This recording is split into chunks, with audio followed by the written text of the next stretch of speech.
When I was growing up, there's this thing that we often say nearly cannot kill a bird.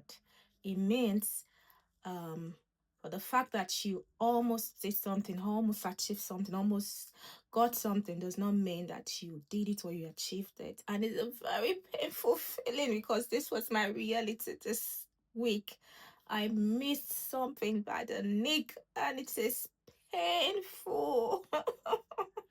So if someone ever told you they nearly did something, they nearly got something, they nearly achieved something, show some empathy because indeed, nearly cannot kill a bird.